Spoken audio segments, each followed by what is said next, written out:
I see myself as a craftsman, I suppose.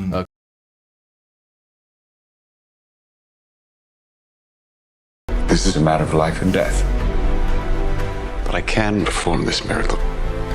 How deep did you go on the science? Did you feel compelled to understand how the atomic bomb was created? I felt that a good understanding would help me explain it to the audience, because the audience can't, just like I can't, in 3 hours you can't take on quantum physics, you can't figure everything out. But by understanding the history behind it, and speaking to my friends like Kip Thorne, the Nobel Prize winning physicist I collaborated with on Interstellar, by getting a sort of a lay person's understanding of the issues, I can then help the audience understand what's important.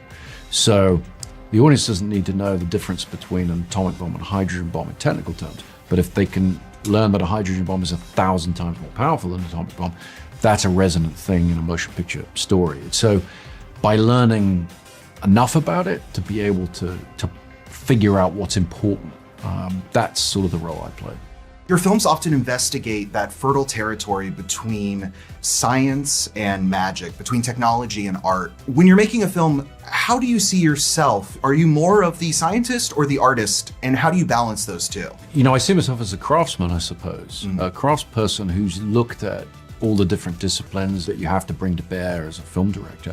And I like that about it. I like that you're sort of jack of all trades and master of none. That suits me. I'm not a specialist.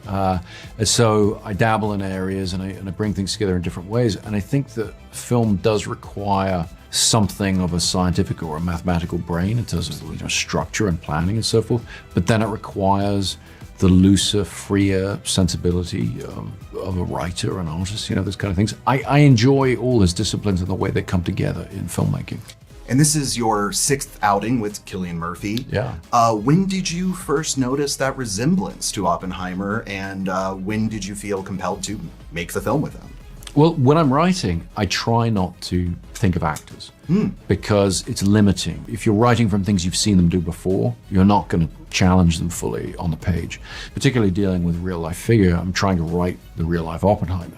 Then when you finish, I'm sitting there looking at the copy of American Prometheus, the book I'm adapting, and there's this picture of the real-life Oppenheimer with this intense blue-eyed stare looking out at me as I had been for months. And suddenly I'm like, okay, I know who can do that. And I've worked with 킬lian for 20 years. I know he's one of the great actors, but I've never worked with him as a leading man. And so this time we've got to pick up the phone and say, okay, this is the one where you're taking center stage. And not just that, I've written the script in the first person. You're gonna have to take the audience with you. We're gonna see everything through your eyes.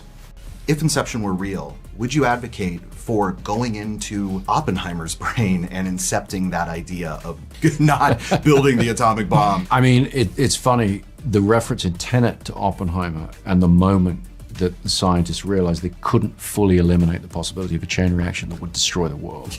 As they approached the first atomic test, Oppenheimer became concerned that the detonation might produce a chain reaction engulfing the world. They went ahead anyway and got lucky.